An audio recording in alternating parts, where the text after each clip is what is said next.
대체 형사들이 그토록 애타게 찾던 그녀는 누구였을까? 그 주인공은 당시 대학교 2학년에 재학 중이던 노세령 씨. 그녀는 지난 2004년 10월 27일 집으로 돌아오기에 올랐던 이 버스 안에서의 모습을 마지막으로 마치 증발하듯 자취를 감췄습니다. 대개는 단순 가출을 먼저 의심할 법한 22살 성인 여성의 실종이었지만 경찰의 대응은 빨랐습니다. 화성지역이라는 특수한 지역이 있지 않습니까? 91년도 이후로 잠잠했었는데 화성 사건의 11제 사건이 아니냐. 사건이 벌어진 곳이 대한민국 대표적인 미제 사건의 무대 화성이었기 때문입니다. 게다가 의심은 지금 우리가 지금 두고 있는 건 틀림없어요. 지금 실종잡기에서 30분까지 집에 오겠다고 어머니에게 문자 메시지 띄운 건 틀림없지 않습니까? 실종 직전 세령 씨는 가족들에게 집에 곧 도착한다는 메시지를 남겼습니다. 그 직후 휴대전화의 전원이 꺼지면서 연락이 뚝 끊긴 겁니다. 아무래도 납치가 의심되는 상황. 가족들은 밤새 몸값을 요구하는 전화라도 걸려오길 기다렸지만은 그녀에게선 아무 소식도 없었습니다. 그런데 수수께끼 같은 일이 벌어지기 시작한 건 세령 씨가 실종된 바로 이튿날부터였습니다. 브레이저가 그쪽에 있었고 청바지가 그 다음에 있었고. 얼마만큼의 간격으로 이게 떨어져 있었나요? 한 몇백 미터, 100m, 짧게는 뭐 100m, 길게는 뭐 한 200m 이런 식으로 쭉쭉 떨어져 있었어요. 실종 당시 그녀가 몸에 지니고 있었던 옷가지들이 마치 전시라도 해놓은 듯한 모습으로 발견이 된 겁니다. 화장통에도 많은 길인데 이 길은 그래도 다른 데보다 조금 더 많습니다. 왜냐하면 공단이 있었기 때문에. 발견 장소는 인적이 드물지 않은 대로변. 하지만 이게 끝이 아니었습니다. 실종 사흘째 되던 날 범인은 또다시 그녀의 흔적을 남깁니다. 이번엔 속옷을 비롯해서 면티와 화장품 등이 각각 발견이 됐습니다. 마찬가지로 대담하게 도로변에 던져놓은 상태. 그로부터 이틀 후 이번에는 동네 저수지 앞에서 세령 씨의 수영복과 물안경 그리고 가방이 나타났습니다. 연이어 그녀의 소지품들이 발견된 장소는 세령 씨의 집에서 그리 멀지 않은 거리. 혹시 그녀는 근처 어딘가에 감금돼 있는 걸까? 저도 괜찮으니까 목숨만 살아있으면 정말 제값 안 먹고 제가 수사하는 것도 하고 하지 말라고 그럴 용의까지 있어요. 그러니까 애만 살려서 빨리 제품으로 돌려주세요. 애만 살려서 보내달라고. 애만 살려서 보내달라고. 가족들은 제발 딸의 목숨만 살려달라고 절규했습니다. 예사 사건이 아님을 직감한 경찰은 즉각 수사본부를 꾸리고 공개 수사를 선언했습니다. 지방청의 이제 광역 수사대라든지 또 우리 경찰서 뭐 수사 형사 쪽은 전부 총 비상이었었죠. 경찰 입장에서는 거의 뭐 총 동원됐다고 이렇게 봐도 뭐 무방할 겁니다. 대대적인 수사 인력이 동원돼 그녀의 소지품이 발견된 장소를 기점으로 납치범의 뒤를 쫓았습니다.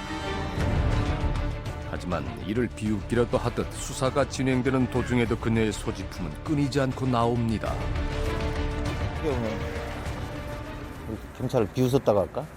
지금으로 보면 니네가 날 잡아보겠냐, 잡을 수 있겠냐, 날 잡아봐라. 여러 가지 미스터리야. 수사를 담당했던 형사는 범인이 마치 경찰과 게임을 벌이는 듯한 인상을 받았다고 말합니다. 수수께끼로 가득한 범인의 행적은 정확히 실종 20일째 되던 날 그녀의 신용카드가 발견된 것을 마지막으로 끝이 납니다. 그런데 버려진 그녀의 소지품에는 독특한 점이 하나 있었다고 합니다. 그냥 그대로예요. 청바지도 보면 깜짝 놀랐어요. 청바지 단추 구멍이 있다고. 그게 그것 때문에 더 남들이 이상하다 이거가. 강제성 있는 탈의는 없었다. 이걸 생각해서 옷 상태로 봤어. 잔혹한 범죄에 연루됐다고 보기에는 그녀의 옷가지며 소지품이 이상하리만치 깨끗한 상태였다는 겁니다. 피자국은 고사하고 입고 있던 옷은 단추 하나도 떨어지지 않았다고 했습니다. 이건 뭘 의미하는 걸까? 또 실종 상태 그대로의 소지품만을 남기고 연기처럼 사라져버린 세령 씨는 대체 어디에 있는 걸까?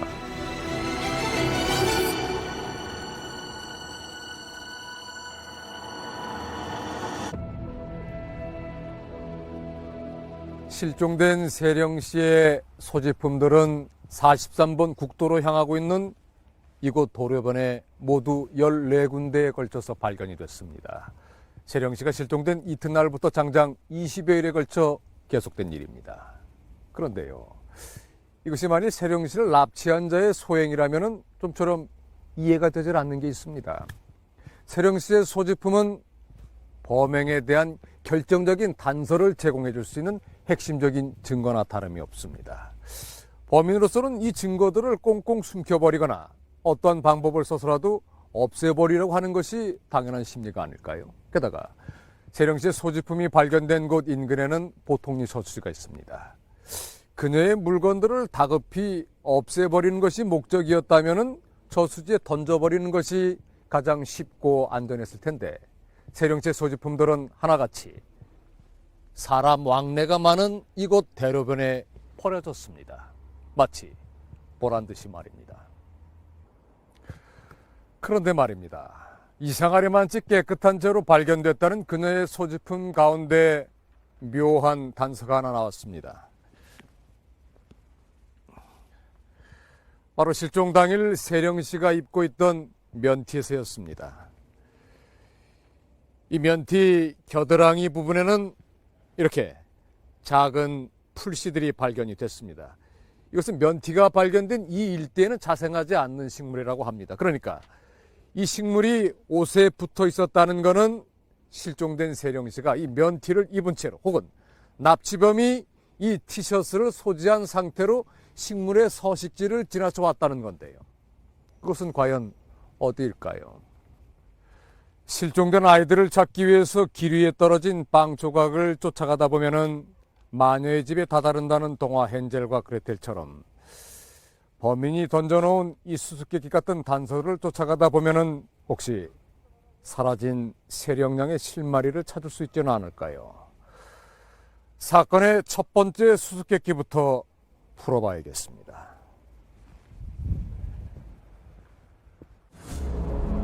세령 씨의 티셔츠에서 발견된 작은 풀씨들의 정체는 뭘까? 경기도의 한 식물원을 찾았습니다. 실종된 여대생 옷에서 발견된 풀인데요. 네. 이게 어떤 풀입니까? 아, 이거는 주름조개 풀이라는 벽과의 식물이에요. 이것은 벽과 식물인 주름조개 풀이라고 전문가는 말합니다.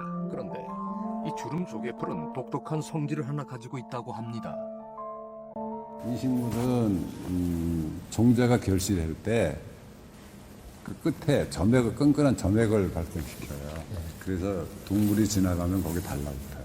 10월 초에서 10월 중순경에 달라붙을 거예요. 그 실종 사건 시기하고 일치하네요. 끈끈이 풀과 마찬가지로 점액 성분을 가지고 있어서 스쳐가는 동물이나 섬유에 곧잘 달라붙곤 한다는 겁니다. 그 시기가 바로 늦가을인 10월 중순, 세령 씨가 실종된 날이 10월 27일이라는 사실에 비춰 볼 때 이 주름 조개풀은 틀림없이 그녀의 실종과 뭔가 관련이 있을 겁니다. 이건가요? 그렇다면 이것이 혹시 그녀가 납치된 장소에 대한 단서를 제공해 줄 수 있을까? 이거 햇빛이 강한 데는 아닙니다. 그러니까 요거는 약간 음지, 숲속에 많이 나요. 주름조개풀은 주로 야산에 햇빛이 덜 드는 음지에 서식한다고 합니다. 경찰도 여기에 주목했습니다. 주름조개풀의 자생지를 중심으로 인근 야산에 대한 광범위한 수색을 벌이기 시작한 겁니다. 그 결과 마침내 일대에서 주름조개풀의 대규모 서식지가 발견이 됩니다. 화성 와우리 공단 주변에 있는 한 야산이었습니다. 그날 납치된 세령 씨는 이곳 어딘가로 끌려왔던 걸까? 야산에서는 무슨 일이 있었던 걸까? 주름조개풀의 높이는 길어야 30cm, 세령시 키가 173cm에 달하는 것을 감안을 하면 이 야산은 그냥 지나쳐간 장소가 아니라 직접적인 범행 장소였을지도 모릅니다. 게다가 야산 인근에는 버스 정장이 하나 있습니다. 이곳은 세령씨가 버스를 타고 하차했던 바로 그 지점이기도 합니다. 범인은 이 정류장 어딘가에서 버스에서 내린 그녀를 납치한 걸까? 사실관계를 파악하기 위해서는 먼저 실종 당일 세령씨의 행적을 좀 더 자세히 확인해 볼 필요가 있습니다. 사건이 벌어진 그날은 그녀가 다니던 대학교에서 마지막 중간고사가 있던 날이었습니다. 오전 10시 세령씨는 학교에서 중국어 시험을 치릅니다. 집으로 돌아온 것은 오후 3시경. 그녀는 두 동생과 함께 분식집에서 사온 떡볶이와 김밥을 나눠 먹었습니다. 해가 막 지기 시작한 오후 6시 그녀는 혼자서 집을 나섭니다. 시험 공부 때문에 한동안 빠뜨렸던 수영 강습을 받기 위해서였습니다. 오후 7시 자유형 수영 교습이 시작이 됐습니다. 담당 수영 강사는 그녀의 마지막 모습을 똑똑히 기억하고 있습니다. 오늘 수업하고 7시 50분에 끝나야 돼. 그때 이제 샤워하고 나오면 8시 10분에도 20분. 물에서 나가는 것만 평상시랑 똑같았어요. 강습이 끝난 것은 저녁 7시 50분. 이때만 해도 세령씨는 여느 때와 다름없는 얼굴이었다고 합니다. 평소와 다른 점이 있다면 어머니가 데리러 오지 않았다는 것뿐이었습니다. 그 전에 보면은 엄마가 몇 번씩 같이 오고 그랬는데 그날따라 아마 내가 봤을 때 엄마가 오늘 안 데리고 온 것 같아요. 그날 그녀는 수영장 앞 삼거리에서 34번 버스를 타고 집으로 향했습니다.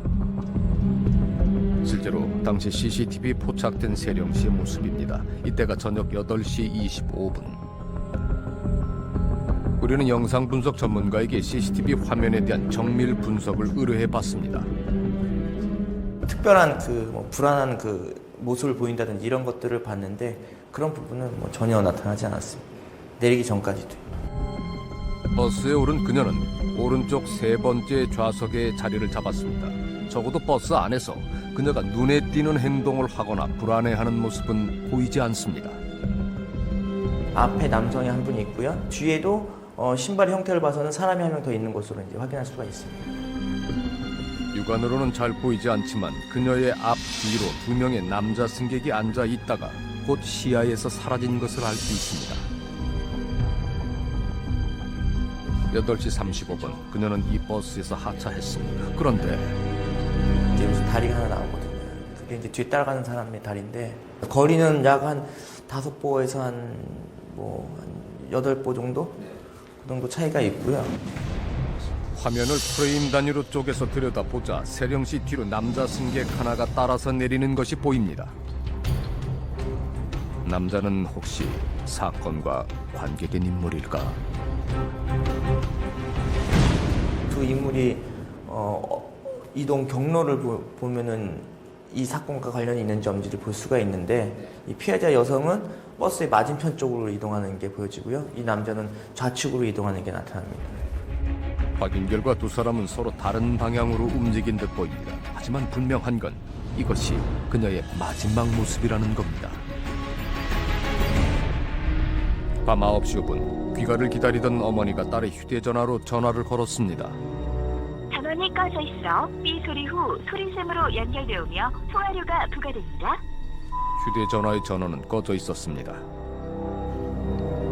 우리는 세령씨의 가족을 통해서 당시 상황을 보다 자세히 들을 수 있었습니다. 회사에서 퇴근을 하고 있는데 전화를 받았어요. 저희 집사람한테. 전화를 안 받는다고 내가. 그래서 제가 전화를 해도 전화를 안 받아요. 진짜. 전화가 꺼져 있어.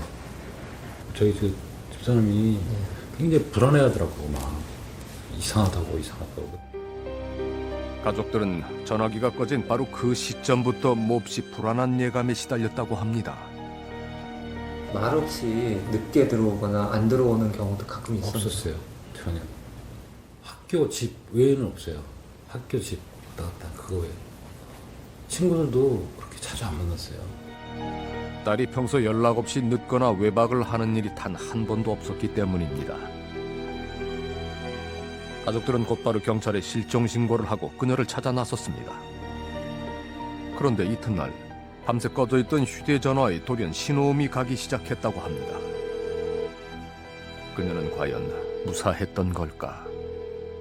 계속 전화를 돌리니까 아침에 신호가 가서 이제 안심을 했죠. 아, 신호가 가는구나. 이제 받겠구나.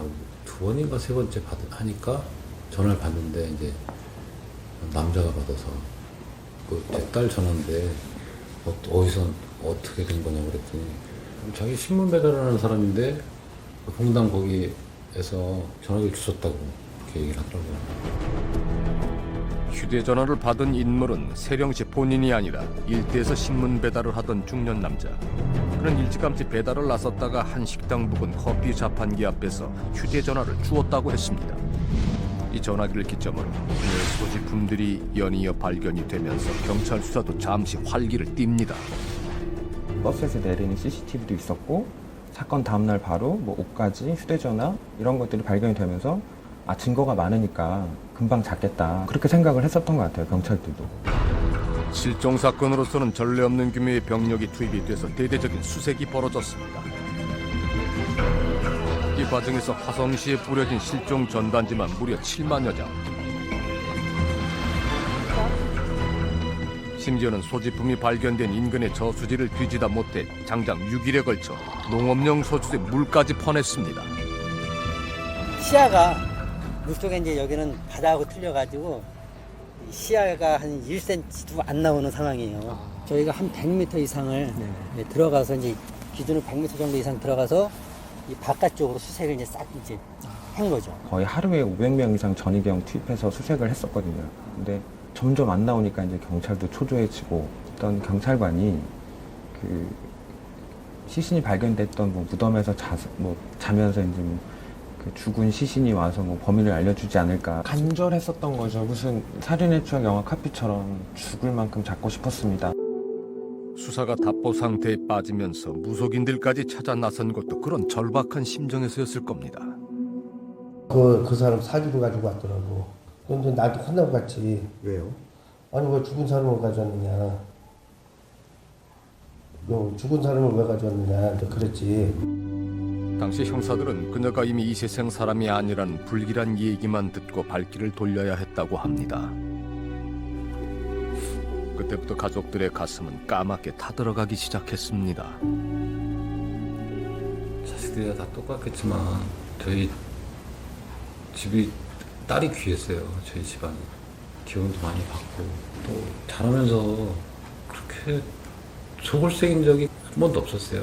어릴 때부터 그냥 제가 어디를 가도 데리고 다녔으니까요. 어디를 가도. 아빠에게는 둘도 없는 친구 같았던 큰딸이라고 했습니다. 아빠의 일기장 속에는 실종된 딸을 기다리던 지옥 같은 시간이 고스란히 담겨 있습니다. 하루 종일 딸을 찾다가 돌아온 날이면 아빠는 꿈에서도 밤새 딸을 찾아 헤매곤 했습니다. 저는 진짜 내가 어떻게 돼도 좋으니까 꼭 살아만 있어라.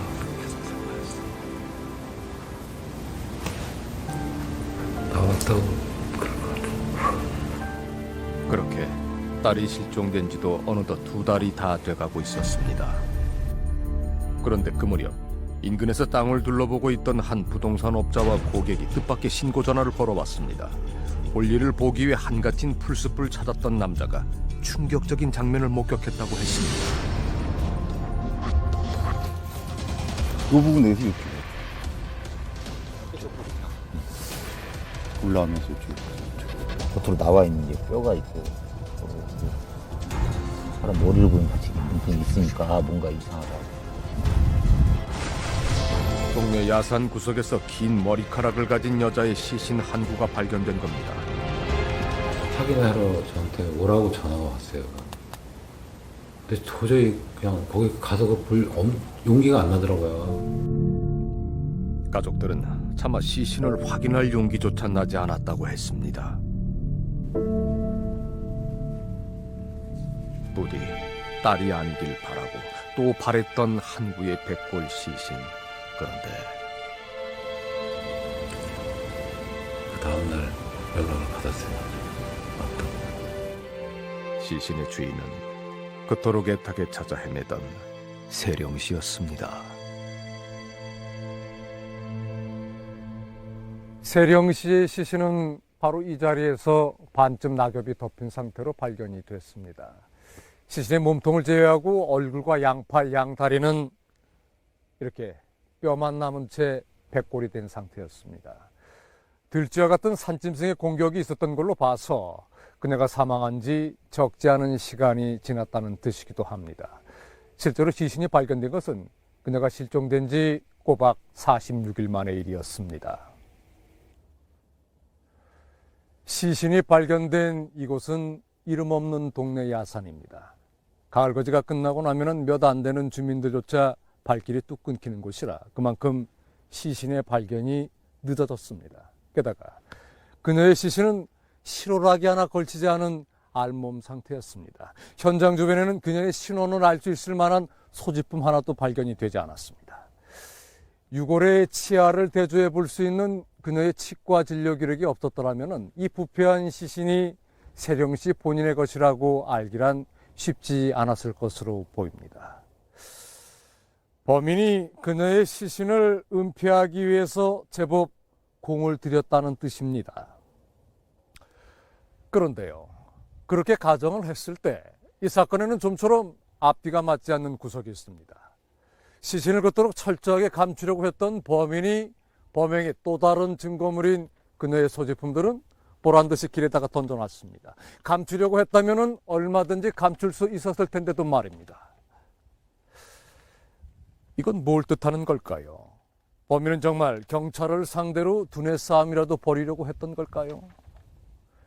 수수께끼로 가득한 사건의 진실을 알기 위해서는 먼저 그녀의 시신이 들려주는 얘기를 좀 더 자세히 들어봐야겠습니다.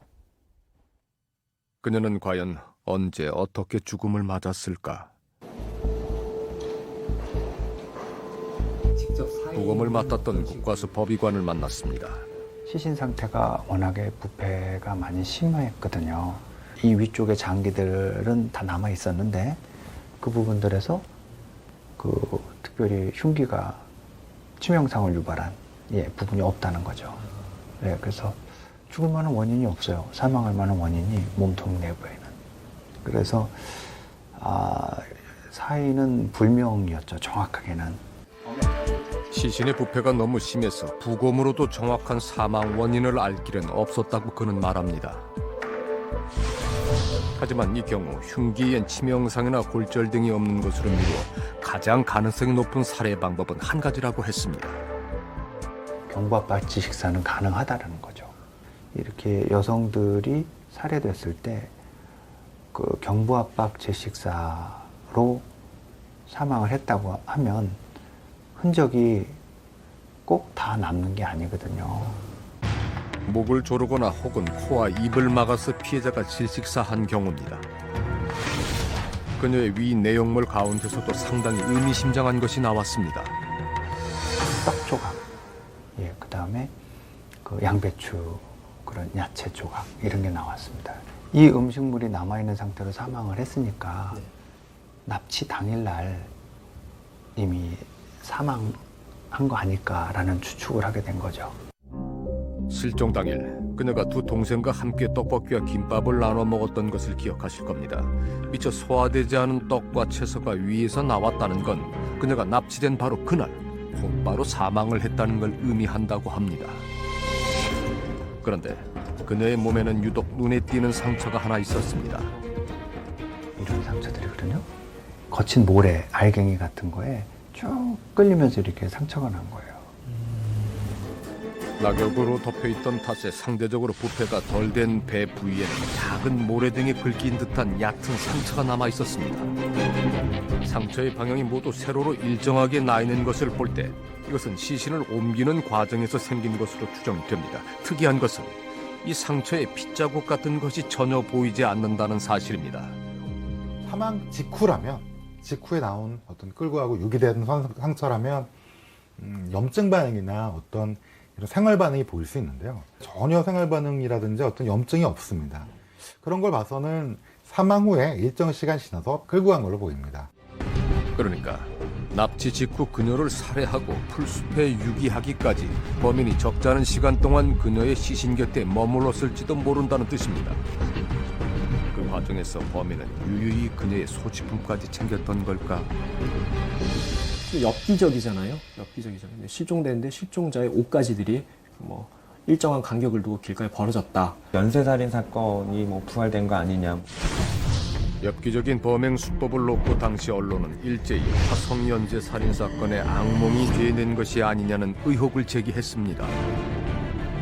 1986년 가을부터 1991년까지 화성 지역을 공포로 몰아넣었던 10건의 강간 살인, 화성 연쇄 살인 사건의 현장에는 몇 가지 공통점이 있었습니다.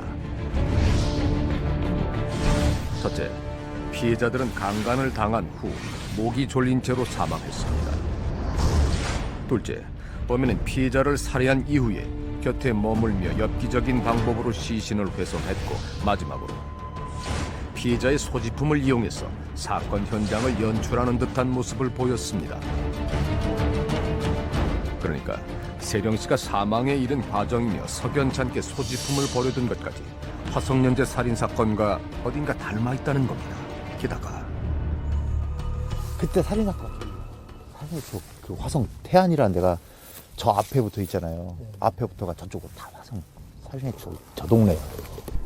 세령 씨 시신이 발견된 장소는 과거 연쇄 살인이 집중적으로 발생했던 지역과 상당히 인접해 있는 곳이라고 했습니다. 그 무렵 버려진 그녀의 청바지에서 뜻밖의 증거물까지 발견이 됩니다.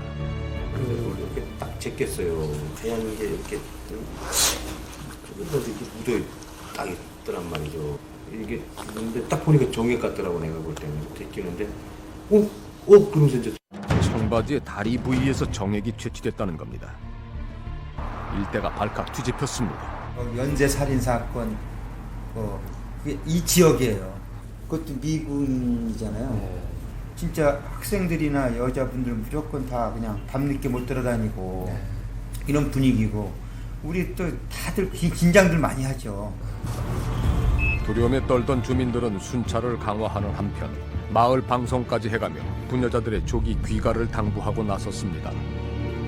제가 그쪽에서 살았었거든요. 가재도 잡으러 다니고 내가 그랬는데 예대강 사건 이후에 내가 무서워서 그쪽으로 못 갔어요. 6시 되면 거의 안 돌아다녔던 것 같아요.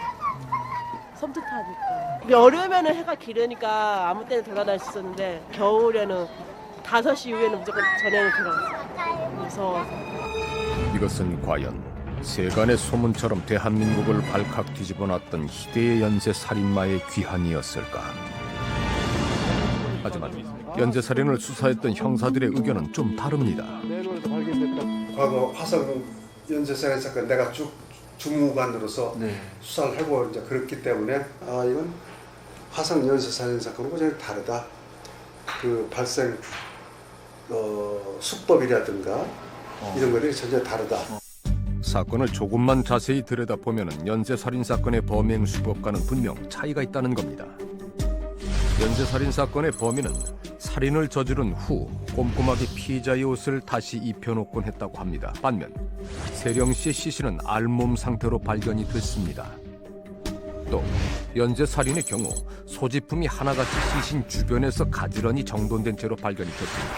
도로변에 보란듯이 던져놓은 것과는 확연히 다른 모습입니다. 무엇보다 화성연쇄 살인의 마지막 희생자가 나온 것은 1991년의 일입니다. 세령씨 사건과 무려 13년이라는 시간의 간격이 있습니다. 연쇄 살인의 재현이라고 보기에는 지나치게 긴 세월입니다. 보통 범행을 저지르기 전에 이런 종류의 일탈적 욕구가 있는 사람들은 유사한 사건들을 열심히 정보 수집을 한다는 거예요.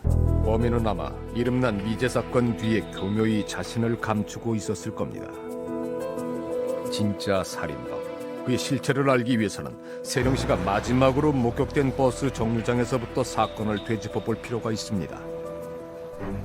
우리는 실종 지점인 버스 정류장부터 각각 시신과 그녀의 소지품들이 발견된 현장을 지도에 표시해 봤습니다. 이 지점을 연결해 보니 국도를 따라 일정한 동선이 그려집니다. 도보로는 이동이 쉽지 않은 거리입니다. 게다가 범인은 범행 추정 장소에서 제법 먼 거리까지 그녀의 시신을 옮겼습니다. 피해자를 공격하고 바로 그 자리에서 범행을 저지르고 도주한 형태가 아니란 말이죠. 상당히 오랜 기간 먼 거리를 이동해 가면서 범행을 하고 시신을 유기하고 이런 행동까지가 다 포함된 것으로 보이고, 즉 범인이 차량을 이용해서 움직였을 가능성이 높다는 뜻입니다. 그렇다면 그녀는 마지막으로 목격된 버스 정류장에서 누군가에 의해 차로 납치가 됐던 걸까? 그런데 이렇게 가정을 했을 때 쉽게 풀리지 않는 의문이 하나가 생깁니다.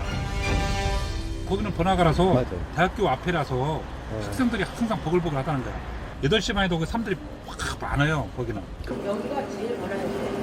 요 근방에서? 네, 그러니까 여기가 옛날에 명동이라는 데니까. 이곳은 수원대학교와 인접한 대학가인데다 근방에서는 화성의 명동이라 불릴 만큼 번화한 동네입니다. 누군가 강제로 납치를 하려고 했다면 틀림없이 사람들의 눈에 띄었을 거라는 겁니다. 이제 가장 이 포인트는 목격자. 뭐 특별하게 나타나는 건 없어요. 이곳 정류장에서 떠들썩한 납치극이 있었다는 목격담은 전혀 없었다고 합니다. 그렇다면 어떻게 납치가 가능했을까? 그녀가 하차한 버스 정류장에서 집까지는 걸어서 약 30분 거리. 하지만 그녀는 걸어서 집으로 가지 않았을 겁니다. 그 당시만 해도 가로등도 없고 CCTV는 전혀 없고 도로에 그런 상태에 있었거든요. 그러니까 밤에 해만 지면 완전히 정막강산이에요. 깜깜했어요. 대중교통은 뭐 버스가 하루에 한 3번 다니고 없어요, 차도. 이곳은 밤이 되면 가로등도 하나 없는 컴컴한 외길이기 때문입니다. 타고 들어야 들어간다. 그렇습니다. 여기서 걸어 다니는 일은 얘가 습관상 잘 걸어 다니지는 않습니다. 택시라면은 큰 소동 없이도 자연스럽게 그녀를 차에 태울 수 있었을 겁니다. 택시 기사들이 제일 먼저 용의선상에 올랐습니다. 거의 80% 90%를 택시 기사를 다 범인으로다가 한쪽으로 몰고 가는 분위기예요. DNA 채취해가고 다 했습니다. 기분은 별로 안 좋았죠. 경찰은 택시 기사들을 상대로 대대적인 DNA 채취 작업을 벌였습니다. 결백을 증명해 보이자며 택시 기사들도 적극적으로 이에 응했다고 합니다. 그런데 화성택시가 800대가 넘었고 그쪽 이제 화성택시 딱 지어진 거고 수원택시가 한 250대 한 300대 가량 됐어요. 근데 일체되는 거는 발견이 안 없었습니다. 당시 화성 지역 택시 800대를 포함 1000대가 넘는 택시 기사들을 상대로 수사를 벌였지만 세령시의 청바지에서 나온 정액의 DNA와 일치하는 인물은 찾을 수 없었다는 겁니다. 이렇게 볼 때 남은 가정은 하나뿐이었다고 경찰은 말합니다. 연식범일 가능성이 많다. 그러니까 뭐 한두 살도 아니고 여대생인데 주변에 통행이도 많은 상태에서 아무도 모르는 사람이 너 타. 그런다고 뭐 타고 갈 것도 아니고. 택시기사는 아니지만 저녁 8시 반 자연스럽게 세령시를 차에 태울 수 있었던 사람. 범인은 정말 그녀가 알고 지내온 인물이었을까?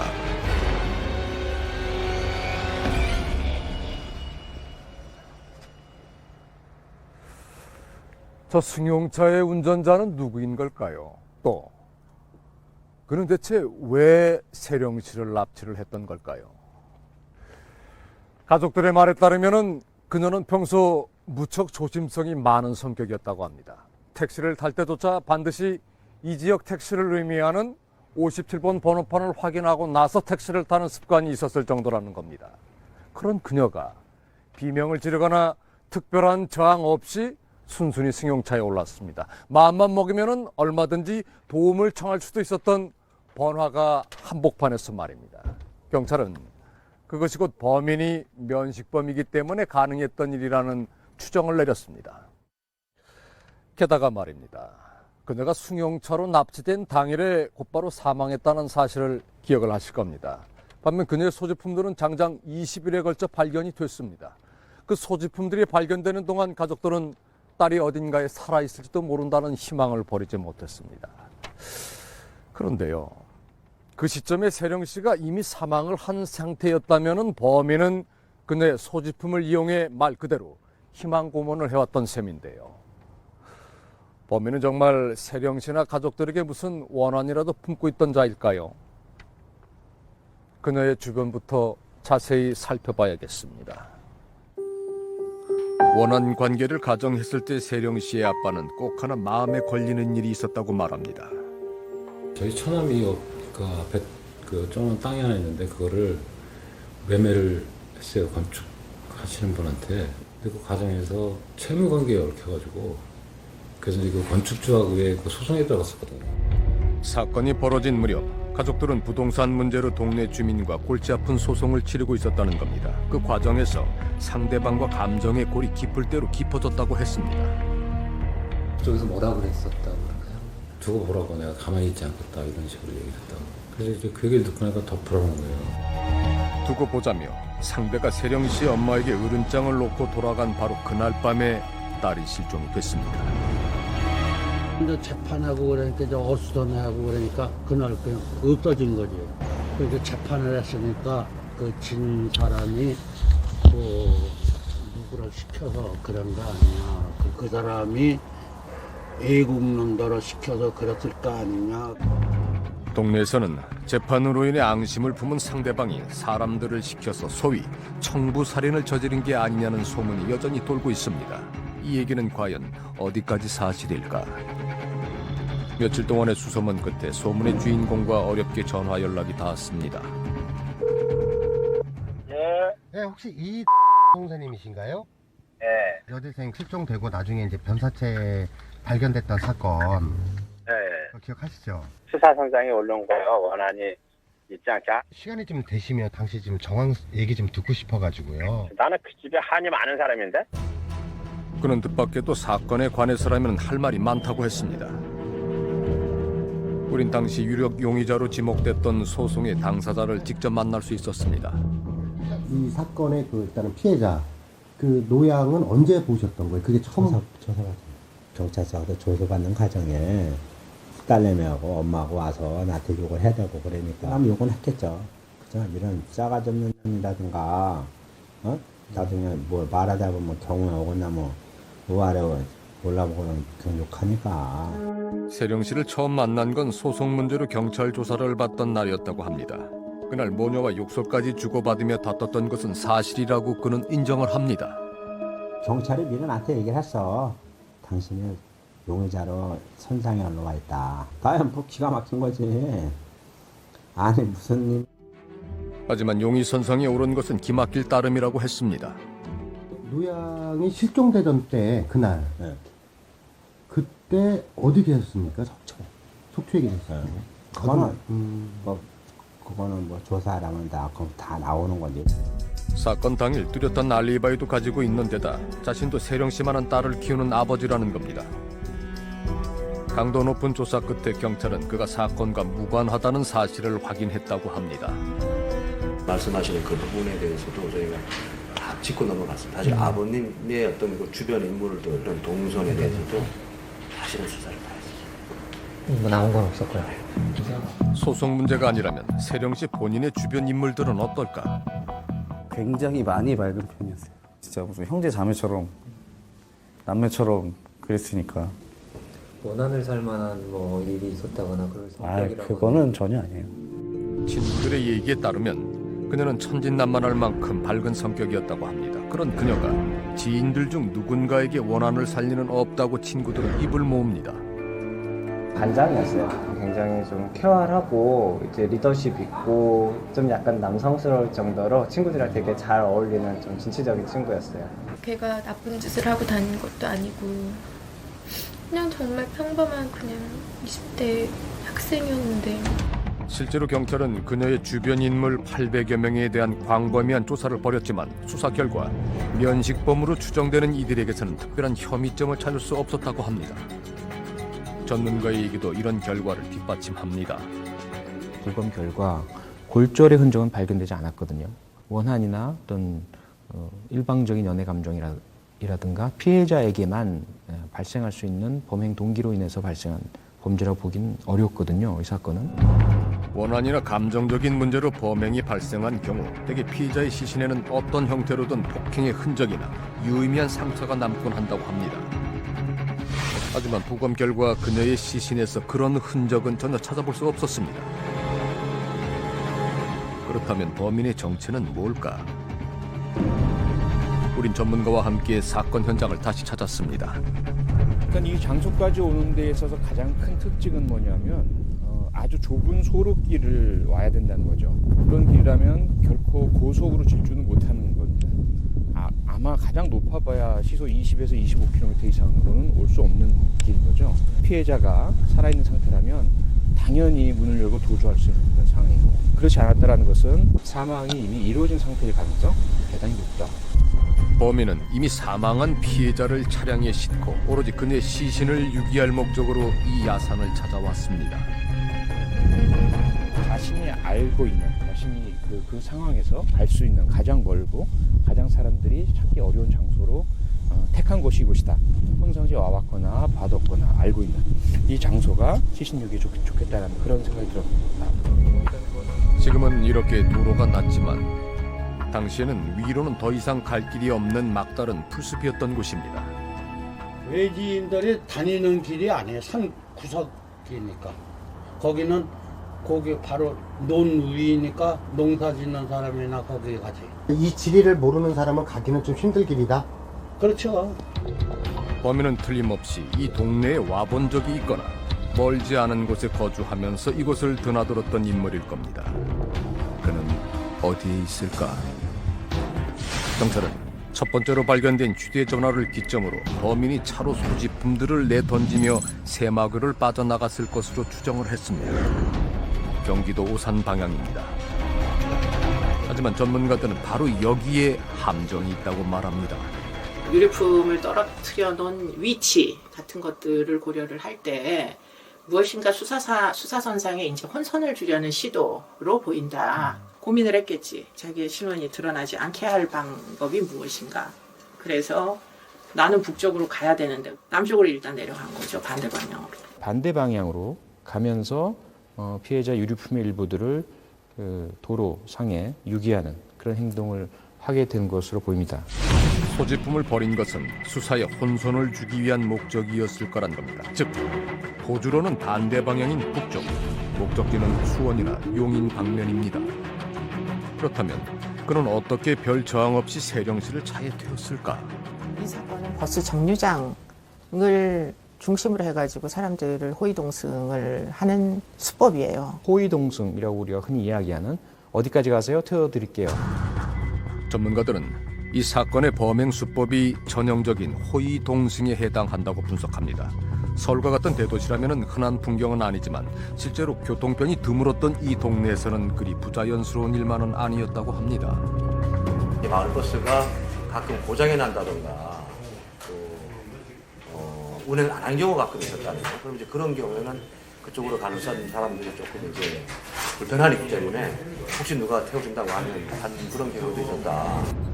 대표적으로 연쇄살인범 강호순이 선량해 보이는 인상을 앞세워 목적지까지 태워주겠다며 피해자들을 유인해온 수법이기도 합니다. 이런 수법의 범죄자들에게는 특징이 하나 있다고 합니다. 바닷물을 퍼마시면서 갈증이 해소되지 않아서 계속 마시게 되는 것처럼 이런 유형의 이상 욕구에 의한 범죄는 결국은 검거되거나 사망에 이르기 전까지는 계속하게 되는 연쇄범죄의 특성을 보이고 있습니다. 범행이 결코 한 번으로 그치지 않는다는 겁니다. 그런데 단지 우연이었을까? 세령씨가 사망한 이듬해 여름 용인의 한 버스 정류장에서 버스를 기다리던 25살 여성이 한 낯선 남자의 차에 올라탔습니다. 지곡리라는 곳이 당시에는 굉장히 외진 곳이었습니다.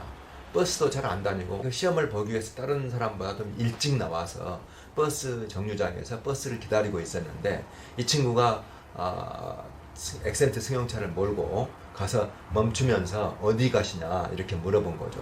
마침 내가 같은 방향이다. 이른바 호위동승 수법이었습니다. 차에 탔던 이 여성은 운전자에게 강간을 당한 뒤 곧바로 살해됐습니다. 묘한 것은 그녀의 소지품이 세령씨의 경우처럼 사건 현장 인근 도로변에서 발견이 됐다는 겁니다. 이 사건의 범인은 사건 발생 4개월 만에 검거돼서 무기징역을 선고받았습니다. 그를 접견했던 국선 변호사들은 남자에 대해 이렇게 말합니다. 아마 굉장히 험악한 사람이 아닐까 이렇게 생각을 하고 왔었는데 강호순 사건에서 그 강호순이 그 호남형이듯이 이 사람도 그렇게 외모상으로 봤을 때는 살인까지 저지를 그런 사람으로 전혀 보이지가 않았었습니다.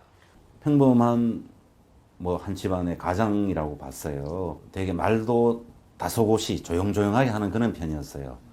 그냥 아주 평범한, 약간은 내성적인 그런 스타일이었던 것 같아요. 제가 보기에는. 그런데 그런 사람이 어떻게 그런 범행을 저질렀을까? 끔찍한 살인사건의 범인이라고는 믿기지 않을 만큼 선량해 보이는 인상을 가지고 있더라는 겁니다. 그는 실제로 한 가정의 평범한 가장이었다고 합니다. 아내는 출산 직후였습니다. 당시 범인은 실수로 저지른 첫 살인이었다고 주장을 했습니다. 그런데 너무 담담했습니다. 이제 우발적으로 살인을 저질렀다 그런다면은 이제 반성하고 순간적으로 해서 눈물을 많이 보이는데 이 친구는 그런 것은 없었습니다. 그래서 제가 이제 돌아오면서 그 당시에 사이코패스형인 것 같다라는 생각을 했었습니다. 남자의 태도는 이상하리만치 담담해 보였다고 변호사는 말합니다. 과연 그것이 그의 첫 범행이었을까?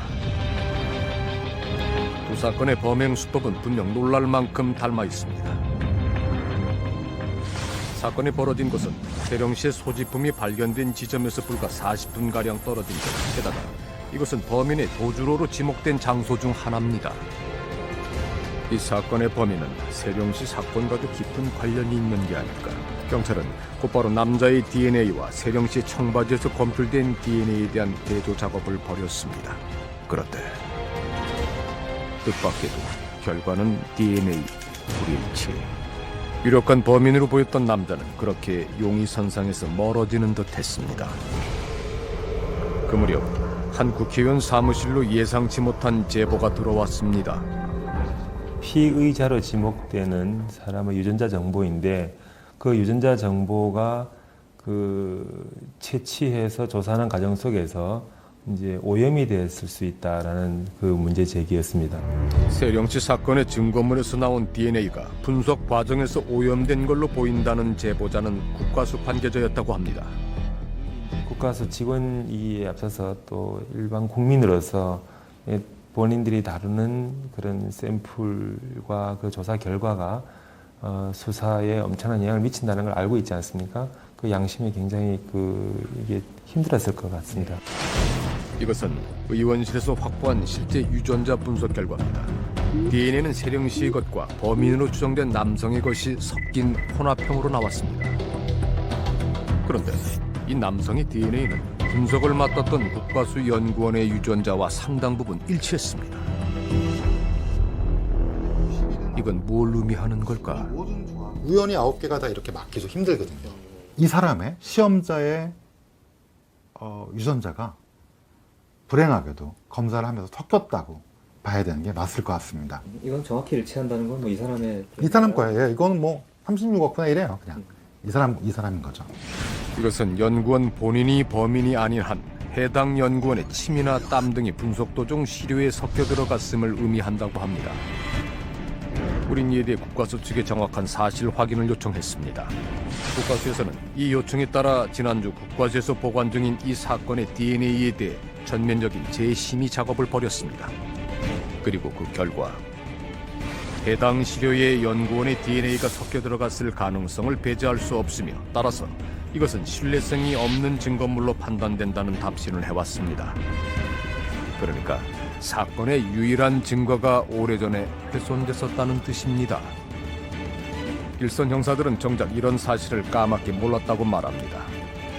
국과수에서 공식적으로 오염됐다는 통보를 받으셨나요? 우리 수사팀은 몰랐었어요. 네.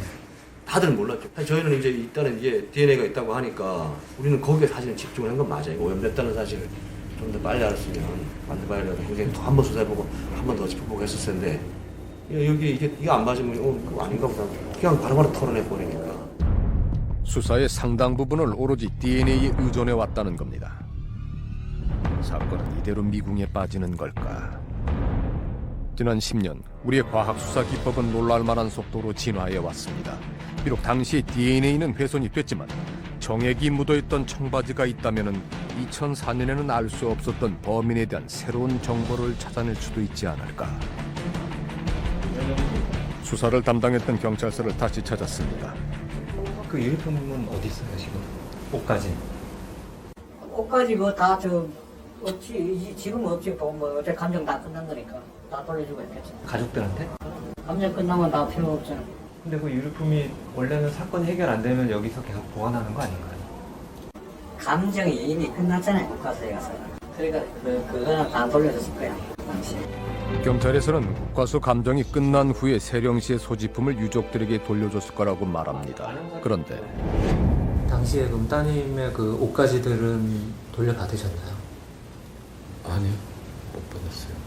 그 유니폼 발견된 것 중에서 돌려받은 거는 전화기, 휴대폰만 돌려받았어요. 그 외에는 받은 거 한 개도 없어요. 가족들은 휴대전화를 제외하고는 소지품을 전혀 돌려받지 못했다고 했습니다.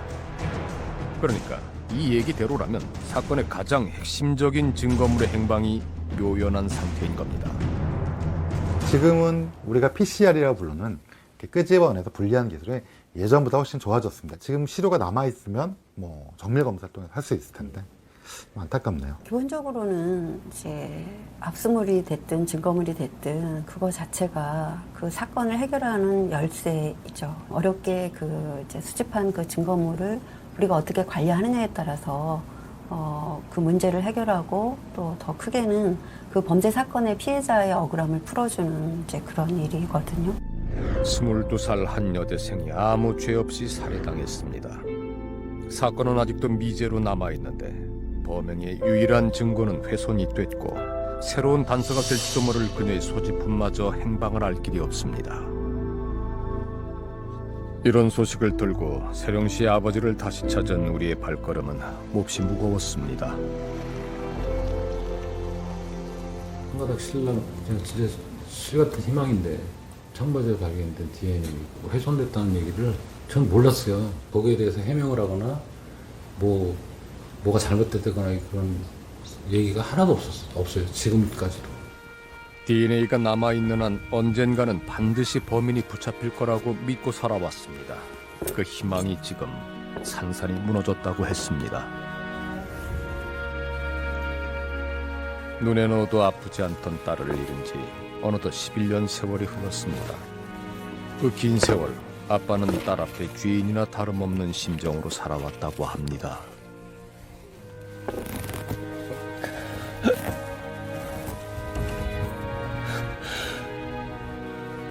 가끔 걔가 이렇게 잘 불러요, 저를. 아빠라고 잘 부르거든요. 근데 지금도 이렇게 가다 보면 누가 아빠 부르는 것 같아요. 이렇게 뒤로 돌아봐요, 항상 제가. 그 모습이 지금도 선해요, 지금도. 그 앞에서 이렇게 환하게 웃던 모습이. 제일 화가 나는 거는 제가 뭐 아무것도 할 수 없다는 거, 그게 제일 화가 나요. 사람 안 되는 것 자체가 우리 딸한테 너무 죄스러운 것 같고. 얼마나 무섭고 또 괴로웠을까. 아빠는 그런 딸을 위해 반드시 해야 할 일이 남았다고 했습니다. 왜 꼭 저렇게까지 만들었어야 됐는지, 그게 제일 잡는다고 뭐 달라질 건 없지만 왜 그렇게 되는지는 알아야죠. 잡아야죠.